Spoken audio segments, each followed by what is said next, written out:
उसमें इरफान थे, उसमें सारे नए लोग थे जो थिएटर से आए थे और शुरुआत बैंडिट क्वीन के सारे लोग थे, ऑलमोस्ट सारे लोग थे।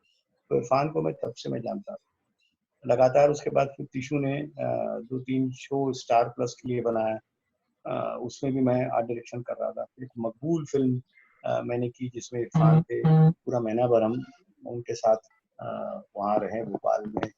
तो इरफान से हमारा उस तरह का थिएट्रिकल रिश्ता भी था और सिनेमा का रिश्ता भी था। जी। तो हाँ सर, हाँ सर, अब आए। आ गए? जी। हाँ, तो उनको बोलने दीजिए, फिर हम कंटिन्यू कर लेंगे, कोई इश्यू नहीं। और आज ऋषि जी का, उन दोनों को मेरी श्रद्धांजलि है। हमें श्रद्धांजलि की, इतने 2 धाराओं के बड़े एक्टर हमारे बीच से चले गए और ऐसे वक्त में जिस वक्त हम खुद इस समस्या से जूझ रहे हैं, दोनों को विनम्र श्रद्धांजलि। आप अपना सेशन शुरू। 2 दिन में ये 2 बहुत ही दुखद घटनाएँ हुई हैं और सच में ऐसा लग रहा है कि जैसे बहुत बड़ा हम नुकसान झेल रहे हैं।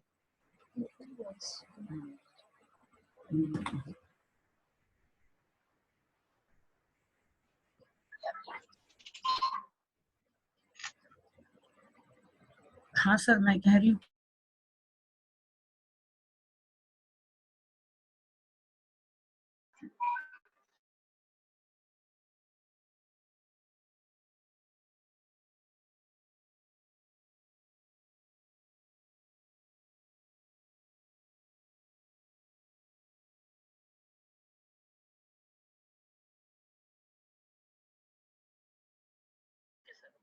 हो गया?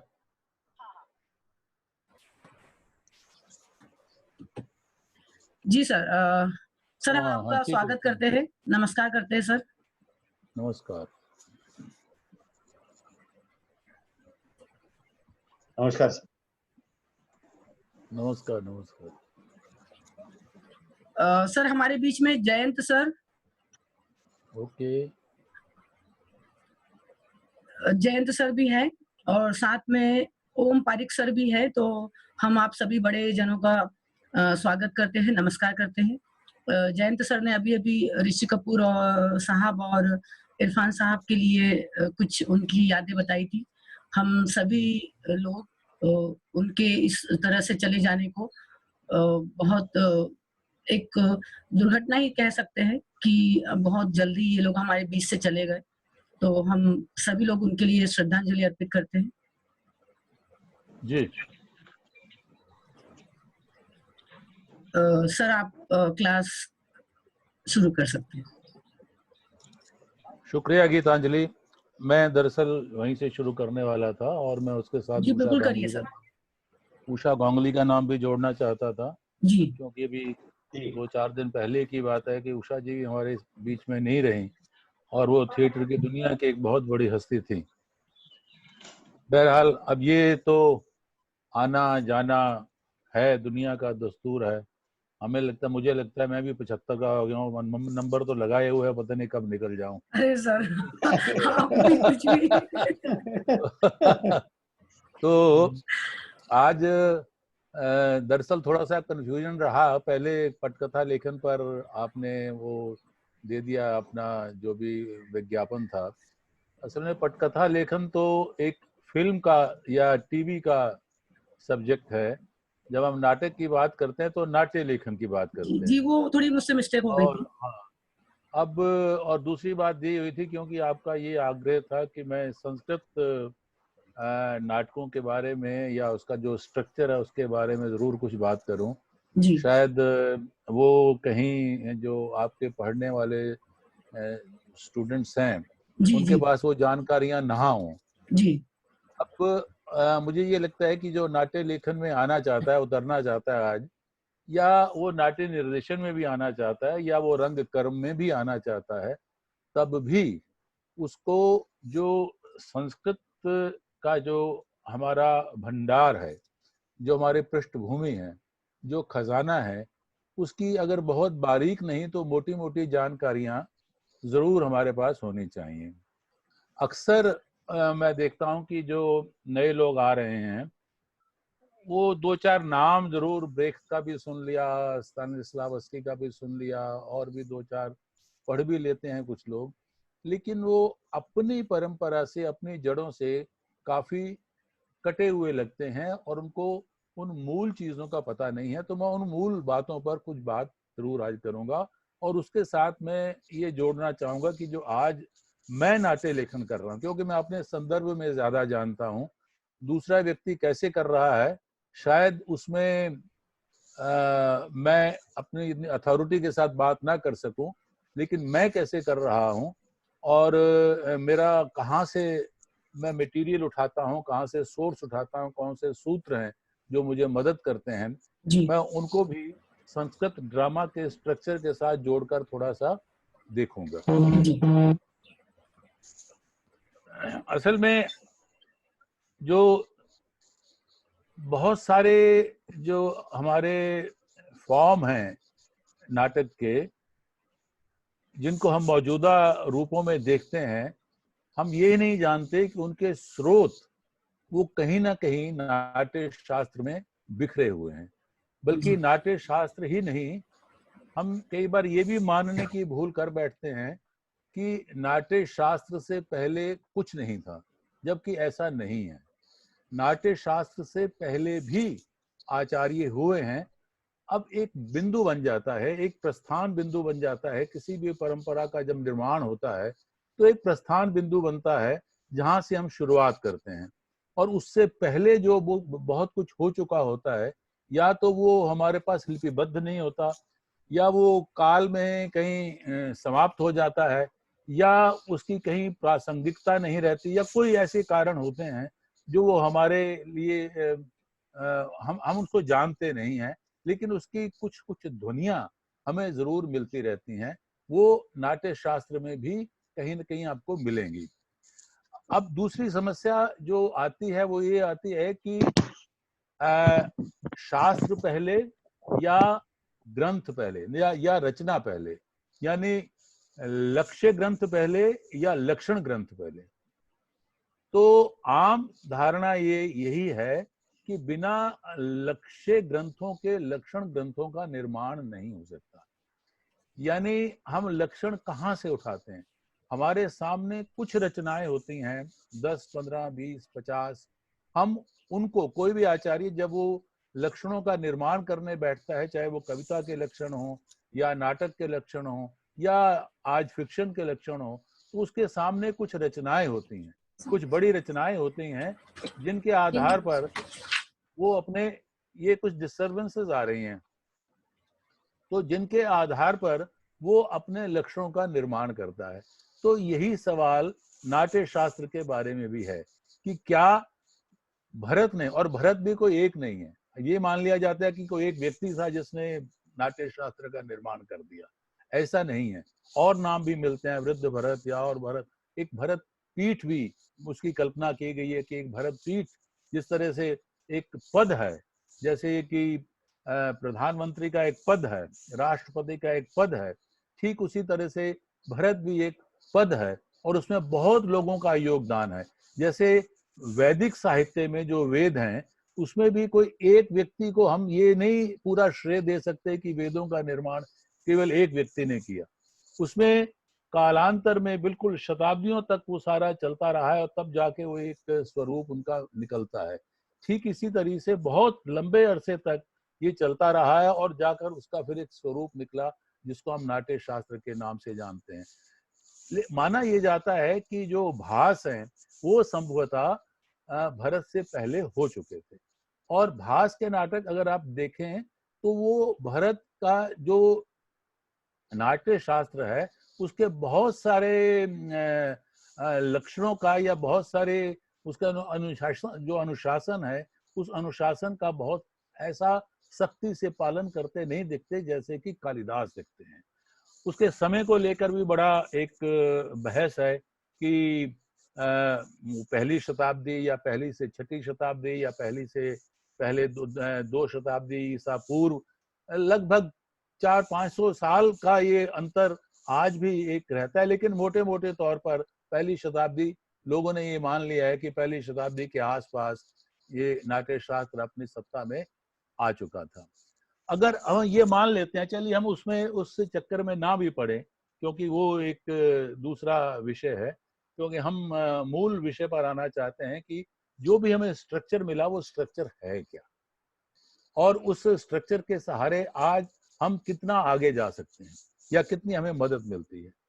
हम ये मान लेते हैं कि नाटक, एक नाटक के उन्होंने कुछ बता दिया है कि नाटक ये होता है वैसे होता है, लेकिन एक नाटक नहीं है वो। नाटक तो है ही नहीं, बल्कि वो रूपक है। वो रूपक मानते हैं और वो रूपक के 10 भेद करते हैं, जिसमें से नाटक एक भेद है। तो नाटक है, फिर प्रहसन है, वीथी है, भाण है, इस तरह से 10 भेद करते हैं। हम कई बार आज जैसे हम देखते हैं, अब जोड़ता जाता हूं, हम ये मान के चलते हैं कि जो हमारे यहाँ एकांकी लेखन है वो 1937 में रेडियो के आने के साथ शुरू हुआ। इससे पहले हमारे यहाँ एकांकी लेखन नहीं था और वो प्रभाव है पश्चिम का। लेकिन आप अगर नाट्य शास्त्र में जाएंगे तो आपको वहां पर एक रूपक का भाग मिलता है, वीथी।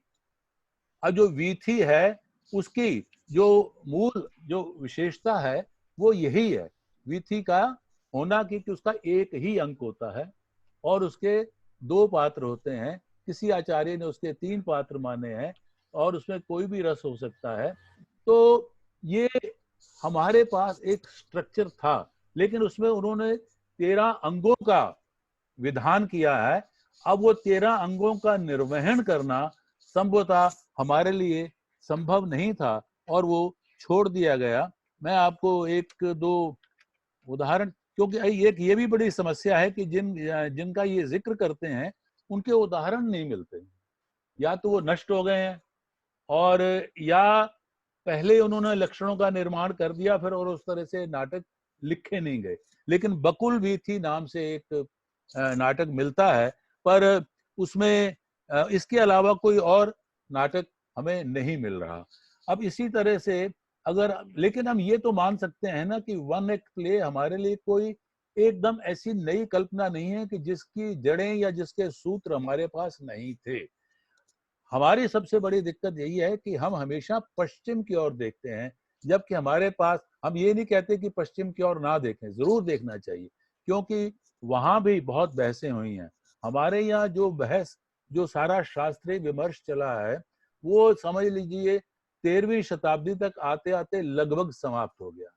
और उसके बाद केवल एक आचार्य जो 20वीं शताब्दी में आते हैं, आचार्य नगेंद्र, और उन्होंने भी केवल रस सिद्धांत की चर्चा की है, बाकी और काव्य शास्त्र के अंगों की चर्चा नहीं की। और उन्होंने अनुवाद किया, अरस्तु का अनुवाद किया है और दूसरों का अनुवाद किया, तो उसके कोई चर्चा नहीं है इसके बाद।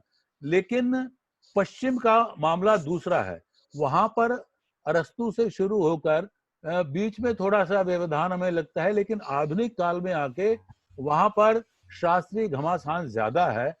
और वो जो शास्त्रीय घमासान है उसमें बहुत सारी बातें, बहुत सारी चीजें हमें लगता है हमारे लिए नई हैं, जबकि उसके सूत्र हमारे पास मौजूद हैं और हम जानते नहीं कि वो हमारे पास मौजूद हैं और हम उसका कैसे इस्तेमाल कर सकते हैं। ऐसे ही मैं आपको एक और उदाहरण देना चाहता हूं। जैसे अभी गीतांजलि आप कह रही थी मेरे लिए एकल नाटक लिखिए, वन कैरेक्टर प्ले। अब ये भी माना जाता है जैसे कि नई चीज है, कि जैसे इससे पहले कभी लिखा नहीं जाता था। एक रूपक का एक भेद है जिसको हम कहते हैं भाण।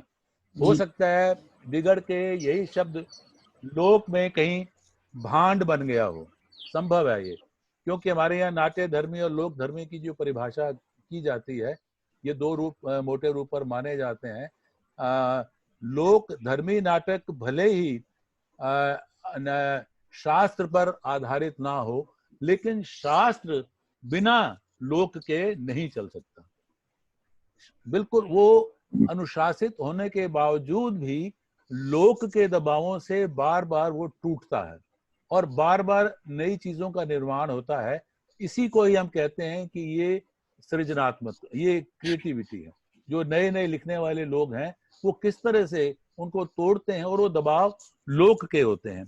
तो ये जो मैं आपको बता रहा था, अच्छा मजेदार बात यह है कि भाण में जबकि इनके दूसरे जो भेद हैं उनमें जो सत्ता मानी गई है नायक की सत्ता मानी गई है उच्च कुल वर्ग से, भाण में मानी गई है धूर्त चरित्र से।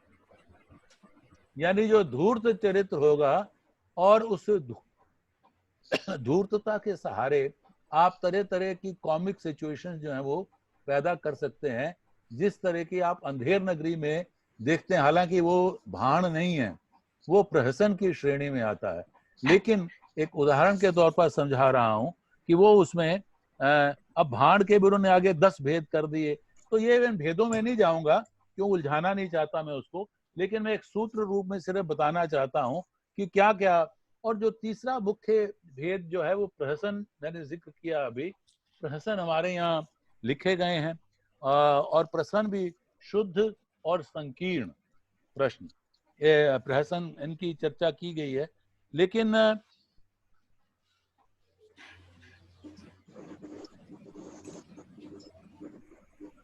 जैसे ये डिस्टरबेंस बहुत आ रही है सर कोई हिलाता है, लगता है कोई पेपर हिलाता है या क्या करता है? अच्छा। सर वो बसंत सर का जो कनेक्शन हो रहा है वो बार बार डिस्कनेक्ट हो रहा है, तो उधर से थोड़ा सा डिस्टर्ब हो रहा है। अच्छा अच्छा, तो मैं कह रहा था जैसे ये अंधेर नगरी है या वैदिक की हिंसा हिंसा ना भक्ति है, तो इस तरह के प्रहसनों की एक रूप उन्होंने बताया है जिसका कोई उदाहरण है ही नहीं। उत्सृष्ट कंटिकांक, अजीब सा नाम है, खैर छोड़िए उसको। लेकिन व्यायोग, बद्धम व्यायोग का नाम आपने सुना है भास का, लेकिन उसके अतिरिक्त और भी परशुराम विजय, धनंजय विजय और इस तरह के जो हमारे यहाँ नाट्य लेखन हुआ है, डिम है, मैं और ज्यादा डिटेल में नहीं जाता, यह मृग है, अम्बवकार है, प्रकरण है।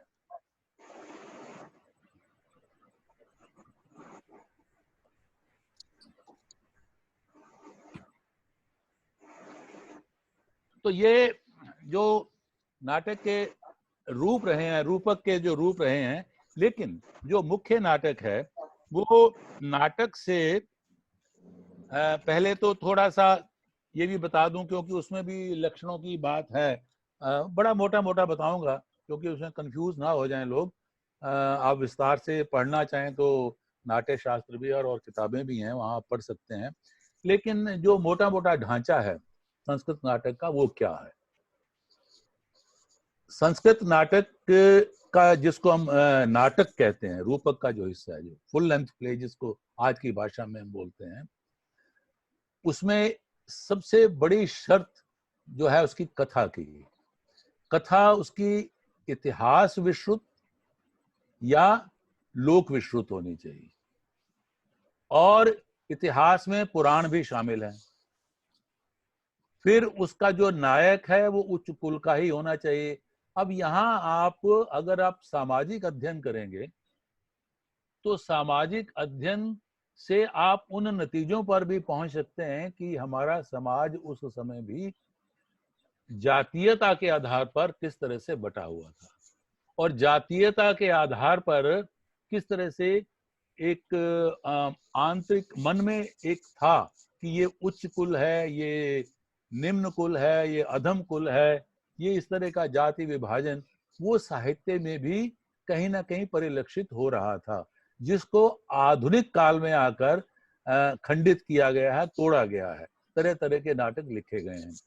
अब ये जो एक बात और उससे पहले कहना चाहता हूँ, ये माना जाता है कि जो पश्चिम है, पश्चिम में जो नाटकों की सर्जना है और उनका जो नाट्य शास्त्र भी है, अरस्तु उनके बेसिक है, तो वो कॉमेडी और त्रासदी, इसमें वो उसका विभाजन करते हैं। बहुत बहुत डिस्टरबेंस है। कोई हिला रहा है। एक्चुअल में सर वो बसंत काशीकर जो जबलपुर वाले सर हैं, हाँ हाँ हाँ। वो उनका 2-3 दिन से नेट प्रॉब्लम बड़ा हो रहा है। सर मैं उनको रिमूव नहीं अच्छा कर अच्छा। सकती हूँ, इसलिए मैं तो नहीं उसको नहीं चलने दो, नहीं नहीं हाँ, लगे रहने दीजिए, बिल्कुल नहीं नहीं नहीं, वो हमारे भी प्रिय हैं। हाँ, इसलिए उनको सर उनका थोड़ा-सा नेट कनेक्टिविटी गड़बड़ हो रही है। हाँ, कोई कोई बात नहीं, कोई बात नहीं, कोई बात नहीं। तो एक ये जो कि हमारे यहाँ जो नाट्य शास्त्र है वो केवल अ, सुख सुख के अंत, क्योंकि अंत में नाटक में भरत वाक्य की जो स्थापना की गई है, यानी सुखांत प्ले ही अधिक हैं, लेकिन ऐसा है नहीं। अब भास के प्ले देखिए, जो कर्णभार, उरुभंग या वेणी संहार भट्ट नारायण का, चंड कौशिक, ये सारे जो हैं सुखांत नाटक नहीं है। लेकिन मैंने जैसे पहले कहा था कि संभवतः भास कालिदास से पहले हो चुके थे और उन्होंने अपनी तरह से नाटकों की सर्जना की, ये अलग बहस का विषय जरूर है। एक तो हमारी ये नाट्य आधारित जो चल रही थी, दूसरी तरफ जो लोक आधारित जो हमारी नाट्य परंपरा है वो भी कोई कम महत्वपूर्ण नहीं है।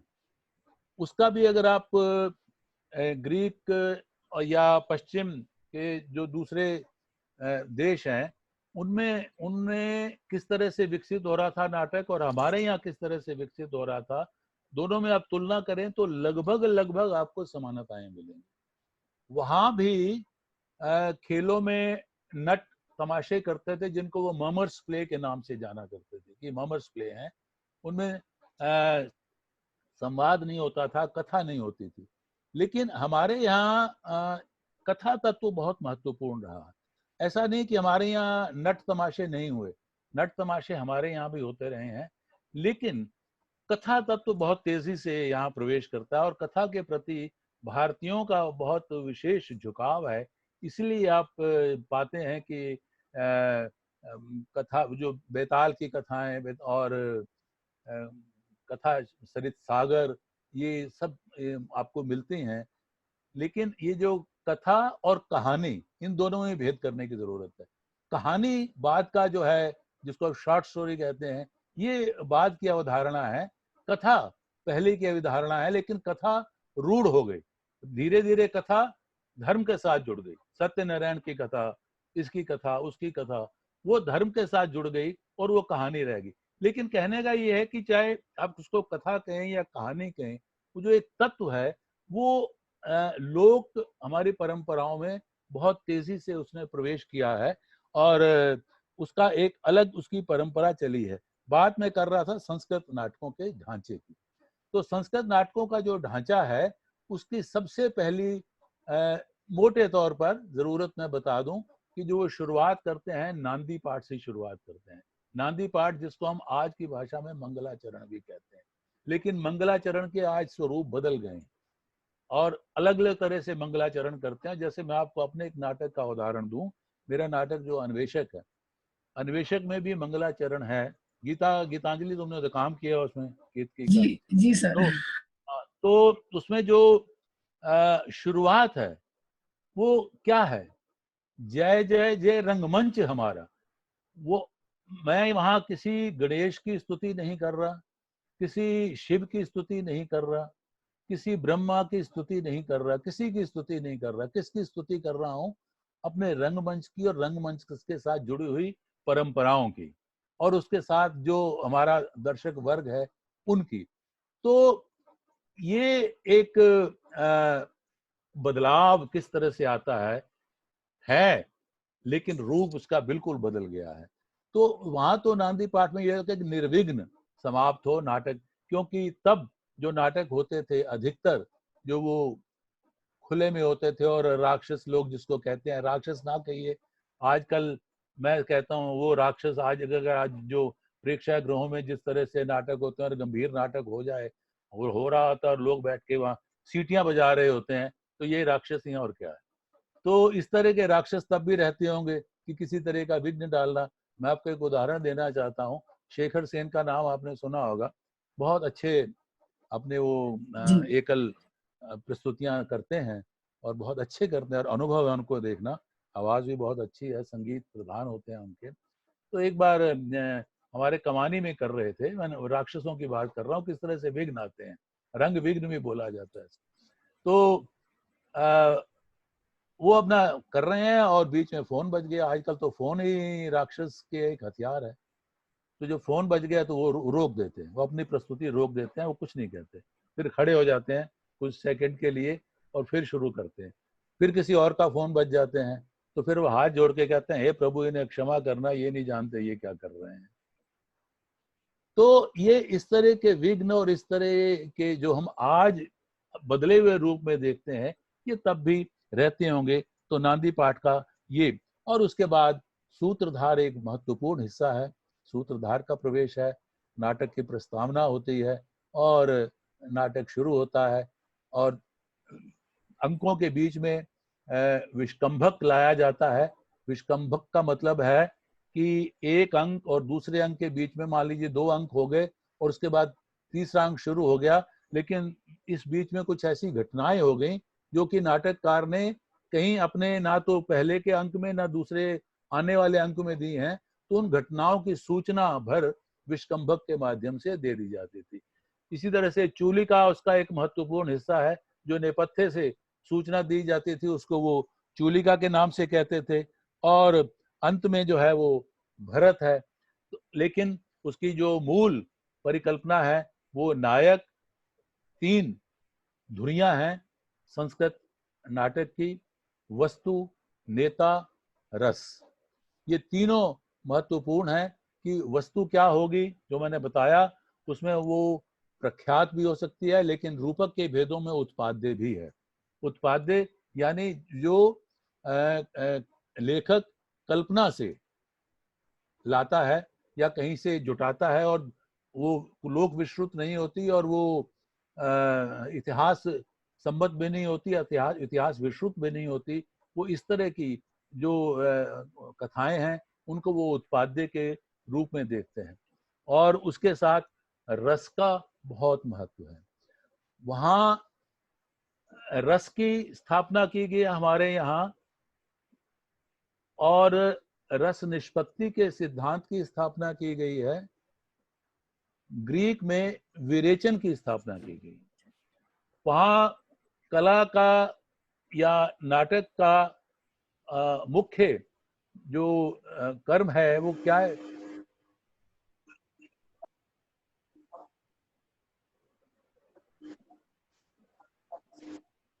विरेचन करना है, विरेचन करना है। और इधर रस निष्पत्ति करना है। ये जो रस निष्पत्ति का सिद्धांत है ये भी एक काफी कठिन मामला है। इसके लिए आपको एक अलग लेक्चर की जरूरत पड़ेगी कि रस निष्पत्ति है क्या और रस निष्पत्ति होती कैसे है। उसमें बीच में एक सिद्धांत आता है जिसको कहते हैं साधारणीकरण का सिद्धांत। तो उसमें एक शुरू से लेकर और नगेंद्र तक ये चर्चा रही है कि साधारणीकरण होता है तो वो किसका होता है, किसकी अनुभूति का होता है? कवि की अनुभूति का, आश्रय की अनुभूति का, या अभिनेता की अनुभूति का, या जो भावक है, जो हृदय है, उसकी अनुभूति है, किसका होता है? तो ये एक समस्या है जिसको वो हल करते हैं, लेकिन अंतिम जवाब मिल ही जाए ऐसा कुछ नहीं। लेकिन वो होती भी है या नहीं होती, क्योंकि ये भी एक प्रश्न है कि क्या वास्तव में रस निष्पत्ति होती है। अगर जो जिस 9 रसों की उन्होंने कल्पना की है, शुरू में 8 रस माने गए थे, बाद में 9 माने गए, और कुछ आचार्यों ने हिंदी में जैसे कुछ आचार्यों ने कहा कि नहीं 10 रस वात्सल्य रस भी होना चाहिए, वात्सल्य रस की स्थापना की। और वात्सल्य रस को उन्होंने ये माना कि, लेकिन जो पश्चिमवादी हैं वो उसको मानते हैं कि नहीं, वात्सल्य भी श्रृंगार का एक रूप है। और वो उसको फ्रायड द्वारा जो थ्योरी प्रतिपादित की गई, लिबिडो की थ्योरी की, कला के पीछे लिबिडो जो है वो महत्वपूर्ण है, तो उस लिबिडो के साथ जाके जोड़ देते हैं।